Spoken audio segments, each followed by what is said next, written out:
उधर आंध्र प्रदेश के पलनाडु में जगनमोहन रेड्डी की पार्टी वाईएसआर कांग्रेस के एक विधायक का ईवीएम तोड़ते हुए एक वीडियो वायरल हो गया। उस वीडियो में एक पोलिंग बूथ में कुछ लोग वोट डालने से पहले अपनी उंगली में स्याही लगवाते नजर आए। और इसी बीच वाईएसआर कांग्रेस विधायक पिन्नेली रामकृष्ण रेड्डी उस पोलिंग बूथ में घुसते नजर आए। उन्हें देखकर वहां बैठा एक अधिकारी अपनी कुर्सी से खड़ा हो गया और फिर इससे पहले कि कोई कुछ समझ पाता, वो सीधे ईवीएम मशीन की तरफ बढ़े और वहां रखी वीवीपैट मशीन को उठाकर जमीन पर दे मारा। उनके वीवीपैट मशीन को पटकते ही एक आदमी उस कमरे में तेजी से घुसता दिखाई दिया, लेकिन विधायक के साथ मौजूद उनके समर्थकों ने उसे रोक लिया। इस दौरान उन दोनों के बीच थोड़ी हाथापाई भी हुई, लेकिन वाईएसआर कांग्रेस विधायक के समर्थकों ने उसे नहीं छोड़ा। वीडियो में दिखा कि सबके सामने वीवीपैट मशीन में तोड़फोड़ करने वाले वाईएसआर कांग्रेस विधायक पिन्नेली रामकृष्ण रेड्डी को रोकने की किसी ने कोशिश तक नहीं की और जो आदमी रोकने आया उसे वो उंगली दिखाकर धमकाते नजर आए।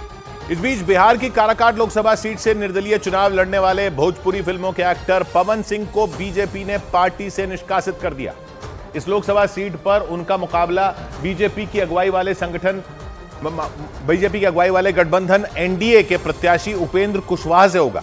पवन सिंह ने बीजेपी में रहते हुए बिहार की काराकाट लोकसभा सीट से निर्दलीय उम्मीदवार के तौर पर पर्चा भर दिया था और इसी वजह से बीजेपी ने उन्हें पार्टी से निकालने का फैसला सुना दिया, क्योंकि माना जा रहा है कि बिहार की काराकाट लोकसभा सीट पर पवन सिंह एनडीए की तरफ से चुनाव लड़ रहे जेडीयू के प्रत्याशी उपेंद्र कुशवाहा के लिए मुश्किल खड़ी कर सकते हैं। इसी वजह से उन पर पार्टी विरोधी गतिविधियों में शामिल होने का आरोप लगाते हुए बीजेपी से निष्कासित कर दिया गया। हालांकि ऐसा करते ही बीजेपी लालू यादव की पार्टी आरजेडी के निशाने पर आ गई। आज इतने दिनों के बाद इनको याद आया कि पवन सिंह की जो गतिविधियां हैं बीजेपी के खिलाफ है, जो अब निकाल रहे हैं। पवन सिंह और बीजेपी के बीच खींचतान तब शुरू हुई थी जब उन्हें बीजेपी ने पश्चिम बंगाल की आसनसोल लोकसभा सीट से उम्मीदवार बनाया था, लेकिन उन्होंने आसनसोल से टिकट लौटाते हुए बिहार की काराकाट लोकसभा सीट से निर्दलीय नामांकन कर दिया था, जबकि काराकाट लोकसभा सीट बीजेपी ने गठबंधन में अपनी सहयोगी नीतीश कुमार की पार्टी जेडीयू को दी है। और पवन सिंह के यहां से नामांकन करने का मतलब ये हुआ कि वो इस सीट पर एनडीए के प्रत्याशी के खिलाफ ही चुनावी मैदान में कूद पड़े। तभी से ये माना जा रहा था कि बीजेपी उन पर एक्शन ले सकती है और काराकाट में वोटिंग से पहले बीजेपी ने पवन सिंह को पार्टी से बाहर का रास्ता दिखा दिया।